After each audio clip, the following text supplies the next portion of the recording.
السلام عليكم ورحمة الله وبركاته. إن الحمد لله نحمده ونستعينه ونستغفره ونعوذ بالله من شرور أنفسنا ومن سيئات أعمالنا. من يهده الله فلا مضل له ومن يضلل فلا هادي له، وأشهد أن لا إله إلا الله وحده لا شريك له، وأشهد أن محمدًا عبده ورسوله. يا أيها الذين آمنوا اتقوا الله حق تقاته ولا تموتن إلا وأنتم مسلمون. يا أيها الناس اتقوا ربكم الذي خلقكم من نفس واحدة وخلق منها زوجها وبث منهما رجالا كثيرا ونساء، واتقوا الله الذي تساءلون به والأرحام إن الله كان عليكم رقيبا. يا أيها الذين آمنوا اتقوا الله وقولوا قولا سديدا يصلح لكم أعمالكم ويغفر لكم ذنوبكم، ومن يطع الله ورسوله فقد فاز فوزا عظيما. أما بعد، فإن أصدق الحديث كتاب الله، وخير الهدي هدي محمد صلى الله عليه وآله وسلم، وشر الأمور محدثاتها، فإن كل محدثة بدعة، وكل بدعة ضلالة، وكل ضلالة في النار. عباد الله، يقول الله تعالى: إنا أنزلناه في ليلة القدر وما أدراك ما ليلة القدر. ليلة القدر خير من 1000 شهر، تنزل الملائكة والروح فيها بإذن ربهم من كل أمر، سلام هي حتى مطلع الفجر. معاشر المسلمين، sote tunafahamu ya kwamba leo hii tuko katika Ijumaa ya mwisho ya mwezi huu wa Ramadhani katika mwaka wa 1447, kwa maana ya kwamba hakutakuwa na Ijumaa nyingine mbele yetu isipokuwa tutakuwa tuko nje ya mwezi wa Ramadhani. Kwa lugha fupi ni kwamba ana shahrukum hadha lirrahil, wakati wa kuondoka mwezi huu umefika. Waliotambua hili mapema wakaitumia fursa vizuri tangu mwanzo wa mwezi huu na wakaendelea na hilo mpaka mwisho, basi wametekeleza kinachohitajika kwa kila mwenye akili. Na wale waliozembea huko mwanzo wakazinduka wakati wa sasa, basi wajue kwamba hawakuchelewa. Lakini wale ambao bado hawajazinduka na bado hawajakuwa na mpango wa kurudi katika njia ya sawasawa ya wenye akili inayotakiwa waipite, basi tunawazindua kwamba siku zimekwisha na hiyo mipango mlionayo haitaisha. Jambo kubwa ni kufanya maamuzi, uitumie fursa hii vizuri, uyapate watakaoyapata walioahidiwa wenye kufanya mema katika mwezi huu, au uendelee na hali yako ulionayo na hasara itarudi kwako. Tuko ndani ya 10 la mwisho, 10 la mwisho ambalo Mtume sallallahu alaihi wasallam alikuwa yeye mwenyewe akionyesha kwa vitendo, yeye mwenyewe alikuwa akifanya kwa vitendo a'mal na ibada kwa bidii kubwa ambayo ilikuwa haifanyi katika siku nyingine. وقد غفر له ما تقدم من ذنبه وما تأخر ilhali mtume sallallahu alaihi wasallam ameshasamehewa madhambi yake yaliyotangulia na yatakayokuja. Lakini pamoja na hivyo ilikuwa halali. Shadda mizara, mtume sallallahu alaihi wasallam alikuwa akijifunga kibwebwe kwa ajili ya kufanya ibada. Sisi pamoja na udhaifu wetu tulionao, lakini bado hatuoni kwamba kuna bidii au kuna haja ya kufanya bidii ya kutekeleza ibada kwa juhudi kubwa. Kwa hiyo mimi ninachowahusia ndugu zangu, tuitumie fursa hii kuipata Ramadhani nyingine au 10 la mwisho jingine. Hayo ni majaliwa ya Allah subhanahu wa ta'ala, na yako katika siri yake subhanahu. Kwa hiyo tufanyeni bidii katika kufanya ibada. Ndani ya 10 hili kuna usiku uliokuwa bora kabisa kuliko usiku wowote katika hii dunia, nao ni usiku wenye cheo ambao Allah subhanahu wa ta'ala ameuzungumzia katika sura maalum. Akasema inna anzalnahu fi lailatul qadr, kwa hakika sisi tumeiteremsha Qur'an ndani ya usiku wenye cheo, usiku mtukufu. Wama adraka ma lailatul qadr, katika kuadhimisha. Wajua wewe ni nini lailatul qadr? Wewe mtu unajua ni nini lailatul qadr? Wajua? Anakupa shauku usikilize kwa makini ni kitu gani hicho lailatul qadr. Akasema lailatul qadr khairun min alf shahr. Lailatul qadr, usiku huu adhim, usiku wenye cheo ambao ndio usiku Qur'ani imeteremshwa kwa pamoja kutoka huko kwenye lauhil mahfudh mpaka kufikishwa katika Baitul Izza, imeletwa kwa pamoja. Usiku huu usiku adhim, amali zake ni bora kuliko miezi 1000. Lau kama utafanya amali nje ya siku hii, basi utahitaji ufanye amali za miezi 1000 ndio unaweza kudiriki fadhila na ubora na khairi iliyomo katika amali ndani ya usiku mmoja tu. Sasa Allah ajalie kwamba wewe kila unapofika mwaka, kila inapofika katika Ramadhani kwenye 10 la mwisho katika usiku huo wa cheo Lailatul Qadr, na wewe unaingia katika orodha ya wenye kufanya amali, utakuwa uko wapi? Chukua kinyume chake. Wenzako wafanya amali, wao kila inapofika 10 la mwisho, kila inapofika wakati huu, wewe ndio kwanza unashughulishwa na mambo yako mengine, huna wakati wa kufanya ibada. Fadhila ngapi unakuwa umezipoteza? Sasa kila mmoja ajitathmini yeye mwenyewe nafsi yake. Wajibu wa mimbari hii na mfano wake ni kukumbushana tu, jamani, jambo ndio hili. Lailatul Qadr hupatikana ndani ya nyusiku za witri, tarehe 21, 23, 25, 27 na 29. Mbili zishapita.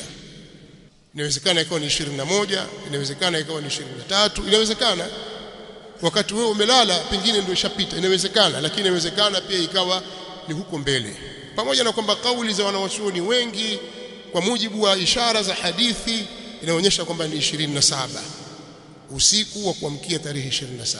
Hata wengine wale wanaotumia rumuzi na ishara za kwenye namba za Qur'ani wanasema 27 ina nguvu zaidi, kwa sababu neno Lailatul Qadr lina herufi 9. Lailatul Qadr katika sura hii ukihesabu Lailatul Qadr pana herufi ngapi? 9, na limekaririwa mara 3, kwa hiyo ni 27. Si hoja ya nguvu sana, lakini wataka kutilia nguvu kwenye dalili yao kwamba Lailatul Qadr inakuwa ni 27. Wezi hesabu herufi Lailatul Qadr, utapata ni herufi 9, 1 mpaka 9. Sasa inna anzalnahu fi lailatul qadr wama adraka ma lailatul qadr. Lailatul Qadr mara 3 hizo, kwa ni 27. Pamoja na kwamba hakuna kauli ya wazi, ni ishara tu ili kutilia nguvu kwenye jambo au kwenye hoja yao ya kusema kwamba 27 ndio usiku maalum, lakini unahama kama anavyosema Mtume sallallahu alaihi wasallam, fi tasi'atin tabqa wa fi sab'atin tabqa wa fi khamsatin tabqa. Kwa hiyo inawezekana Lailatul Qadri ikawa ni 21, 23, 25, 27 na kuendelea 29, siku za witri. Tunatakiwa tujitahidi kufanya amali na tusizembee. Ummul Mu'minin Aisha radhiyallahu ta'ala anha alimuuliza Mtume sallallahu alaihi wasallam, wao walikuwa wakitumia fursa yao vizuri sana ya kuwa na Mtume sallallahu alaihi wasallam, hakuna jambo la kheri ila walimuuliza au walijifunza kutoka kwake. Akamwambia, Rasulullah, hebu niambie, niseme nini nikijua kwamba huu ni usiku wenye cheo, ni Lailatul Qadr, natakiwa nifanye nini? Akamwambia maneno machache tu, sema Allahumma innaka afuwun tuhibbul afwa fa'fu anni. Allahumma innaka afuwun tuhibbul afwa fa'fu anni. Maneno machache ambayo kila Muislamu anaweza kuyasema. Maana yake, ewe Allah, ni mwingi wa kusamehe, ni afu. Wewe unasamehe na kufuta, na unapenda kusamehe, nisamehe. Maneno machache, hakuna maneno mengi, na Allah subhanahu wa ta'ala akiyatia kabuli maneno haya, na wewe akaukuta moyo wako uko wazi kabisa, umeelekea kwake, ni mkweli na yeye, yubaddilu Allahu sayyi'atikum hasanat. Allah subhanahu wa ta'ala yale maovu atayabadilisha akayafanya kuwa ni mema. Kwa nini? Kwa sababu ulikuwa mkweli katika kuomba msamaha, na imesadifu katika wakati wake kwa maneno adhimu aliyofundisha Mtume Muhammad sallallahu alaihi wasallam. Kwa ndugu zangu katika imani, ninaihusia nafsi yangu na kuwahusieni nyote kwamba fursa hizi zinapojitokeza tusizipoteze bure. Ramadhani ndio hii imeondoka, tuko kwenye 10 la mwisho, ayamu za witri au layali witri ndio hizi, tushamaliza 2 na nyingine iko mbele yetu inakuja, na kuna nyingine na kuna nyingine hatujui. Na pia vile vile wanawazuoni wanaeleza kwamba hii Lailatul Qadr ina tabia ya kuhama, bali wakati mwingine ikawa katika siku za shufaa, yani ikawa hata 22, 24, 26, 28 inawezekana. Kwa maana hiyo watakiwa ujipinde 10 la mwisho lote, usitegee, jipinde 10 la mwisho lote kwa kufanya amali. Na amali kubwa ambazo tunatakiwa tuzifanye sisi, kwanza ni kudumu katika swala za jamaa za faradhi. Tujitahidi tuswali rawatib, swala za qablia na baadia. Tujitahidi sisi kutoa sadaka kwa siri na kwa dhahir. Tujitahidi sisi kusoma Qur'an kwa wingi sana, na wasioweza wajifunze, ndio wakati wao wa kujifunza. Mtume sallallahu alaihi wasallam alikuwa akifundishwa, akifanya mudarasa wa Qur'ani katika mwezi wa Ramadhani. Jibril alikuwa akija akimdarisisha Qur'an. Ramadhani yake ya mwisho Jibril alikuwa anakuja zaidi ya vile alivyokuwa akija mara ya kwanza, kuonyesha umuhimu wa watu kuisoma Qur'an ndani ya mwezi wa Ramadhani. Lakini pia kujitahidi kukaa misikitini kwa i'tikafu, vikao vya nje ya misikiti, maskani na sehemu mbalimbali. Vikao hivi vina shari, kwa sababu kusengenya ni kwingi mno, na maafa ya saumu ni kusengenya. Ukiacha kula na kunywa na jimai, jambo baya kabisa lenye kuharibu saumu ya mtu ni kusengenya. Na haya sisi hatuyakwepi, hatuna uwezo wa kuyakimbia. Ukishakaa na rafiki yako tu utasengenya. Sasa hivi vikao hivi vinavyokaa huko nje vinawaharibia saumu. Watu watakiwa waingie misikitini, wafanye ibada. Kama umeajiriwa, kafanya kazi yako, ukimaliza rudi msikitini. Kama umejiajiri, kafanya kazi yako, ukimaliza fanya kwa wakati, rudi katika msikiti, soma Qur'ani, fanya adhkar. Kitu kingine kikubwa zaidi ni dua. Hakuna kitu chenye maana kwa Muislamu kitakachomsaidia, silaha madhubuti kama adhiya, kuomba dua, kumuomba Allah subhanahu wa ta'ala msamaha na kufanya tauba ya kweli. Kufanya tauba ya kweli ndio Waswahili wakuita kwamba huu mwezi wa toba. Kweli ni mwezi wa toba, pamoja na kwamba toba ni siku zote, lakini huu ndio wakati wake hasa watu kufanya tauba ya kweli na kumuomba Allah subhanahu wa ta'ala msamaha. Kwa hiyo tukimbilieni katika khair. Ikiwa sisi hatukuwa na uwezo wa kutoka jihad fi sabilillah, tukauawa, tukakatwa viungo, haikuwezekana, basi hata kufanya ibada tu ambazo hazina majeraha inatushinda. Kwa hiyo tujipinde, na katika mambo muhimu vile vile kuhudhuria katika visimamo vya usiku. Man qama ramadhana imanan wa ihtisaba ghufira lahu ma taqaddama min dhanbi. Mtume sallallahu alaihi wasallam anatuambia yeyote atakayesimama katika mwezi wa Ramadhani akawa amefanya qiyam, akasimama na imam, akasimama kwa ajili ya kutafuta radhi za Allah subhanahu wa ta'ala, kwa ajili ya kumwamini Allah subhanahu wa ta'ala, amefanya hivyo kwa imani na kutafuta radhi, Allah subhanahu wa ta'ala atamsamehe yaliyotangulia katika madhambi yake. Kwa hiyo tujitahidini kuingia katika visimamo vya Ramadhani, tusikwepe. barakallahu fikum, nas'alullah lana wa lakum al-afiyata was-salam. alhamdulillahi rabbil alamin, was-salatu was-salamu ala ashrafil anbiya'i wal mursalin نبينا محمد وعلى آله وصحابته أجمعين والتابعين لهم بإحسان إلى يوم الدين وسلم تسليما كثيرا. أما بعد، معشر المسلمين، أوصيكم ونفسي بتقوى الله عز وجل فإنه قد فاز المتقون. ndugu zangu Waislamu, Ramadhani inapokaribia kwisha, pamoja na kuhimizwa kufanya ibada na kukithirisha ibada, kukithirisha mambo ya khairi, lakini mbele yake kuna mambo mengine yanayofuata.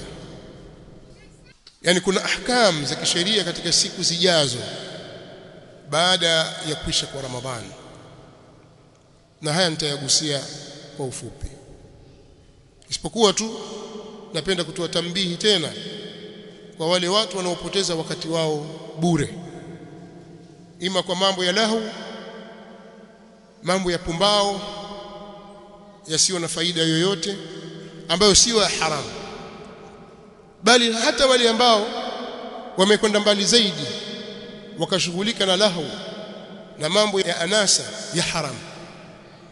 Sio wakati wake hivi sasa. Umri wako na maisha yako hayako katika dhamana yako, yako katika dhamana ya Allah subhanahu wa ta'ala, na Allah kwako wewe ni khabir, basir, alim, latifun khabir. Allah subhanahu wa ta'ala anakujua vizuri. Kama ulikuwa unavijitabia tabia vibaya katika siku nyingine isiyokuwa Ramadhani, kwenye 10 jingine lisilokuwa hili la mwisho, tafadhali achana na vitabia hivyo, vitakuangamiza. Kwa sababu kuzembea wakati wa misimu kama hii ya kheri, au kufanya maasi katika nyakati tukufu, sehemu tukufu, madhambi yake inakuwa ni adhaaf, yani maradufu, na mara nyingi adhabu yake inakuwa ni ajila ghairu ajila. Adhabu yake inakuwa hapa duniani kabla ya akhira, kwa ule ususuwavu ambao wewe waonyesha, kwa kuwa wewe hujali. Sasa Allah anaanza kukupiga dharba hapa duniani. Tahadhari sana. Ramadhani sio wakati wa kucheza karata. Ramadhani sio wakati wa kucheza dhumna. Ramadhani sio wakati wa kucheza keram. Ramadhani sio wakati wa kuangalia tamthilia. Ramadhani sio wakati wa kuangalia musalsalati mbalimbali na filamu mbalimbali, hata zinazoonekana kama zina sura za kidini hivi. Sio wakati wake. Ramadhani sio wakati wa vigenge na vikundi vya mirungi. Sio wakati wake. Unajikosea sana nafsi yako, unaidhulumu nafsi yako, unamkosea Mola wako. Amekupa fursa, amekufungulia mlango, amekupa ufutio wa kufuta madhambi yako uliyoyafanya miaka yote, uliyoyafanya miezi yote, uliyoyafanya siku zote, alafu unaonyesha jeuri kwamba wewe huhitaji msamaha. Jitazame sana. Sasa watu wengi tunaghafilika na hili. Linapoingia 10 la mwisho ndio tunaharibu zaidi. Sasa akili zetu zote ziko masokoni, akili zetu zote ziko madukani, akili zetu zote ziko barabarani kwenda kuhangaika na maduka kutafuta nguo za sikukuu na kuandaa Eid. Tukasahau kwamba tuko kwenye 10 la mwisho, 10 bora kabisa. Hasa wakina mama. Ikishaingia 10 la mwisho hawaelewi. Na wapo wanaume, lakini ukienda kwenye masoko, ukienda kwenye mikusanyiko ya maduka huko na masoko, ikishaingia 10 la mwisho utakutana na wakina mama wengi mno, kwa madai kwamba wanatafuta nguo za sikukuu za watoto, kwa madai ya kwamba wanaandaa Eid. Watu wanapoteza umri wao, wanapoteza muda wao na fursa wanazipoteza. Msiwaachie wake zenu na ndugu zenu wakaipoteza fursa hii. Wanasihini kwenye hili. Wabaki majumbani wasome Qur'an, wabaki majumbani wafanye istighfar, wabaki majumbani wakithirishe kumlilia Allah subhanahu wa ta'ala. Huu ndio wakati wake. Mbona tumebadilisha mafuhumu ya Ramadhani sasa? Wenzetu walikuwa wanakimbilia misikitini inapoingia 10 la mwisho, wanakimbilia kwenye ibada. Sisi tutoka misikitini tukimbilia barabarani. Mafuhumu gani hii? Kwa hiyo kuna haja ya kuambiana juu ya jambo hili. Jambo hili libadilike. Kama watu wanakwenda na Uislamu wa kimazoea, basi sisi tusiende na utaratibu huo. Tusiende na utaratibu huo. Watu watulizane, wakae katika vikao vya ilmu, wakae kwa ajili ya kufanya ibada. Kama waweza kwenda misikitini na kuna mazingira ya sawa sawa, kina mama waende misikitini wafanye itikafu, hawajakatazwa kama mazingira yako sahihi, mahali panafaa. Haiwezekani watulie nyumbani. Waqarna fi buyutikun wala tabarrajna tabarruj aljahiliyah alula. Hii ni amri kutoka kwa Allah subhanahu wa ta'ala kwamba tulieni nyumbani kwenu.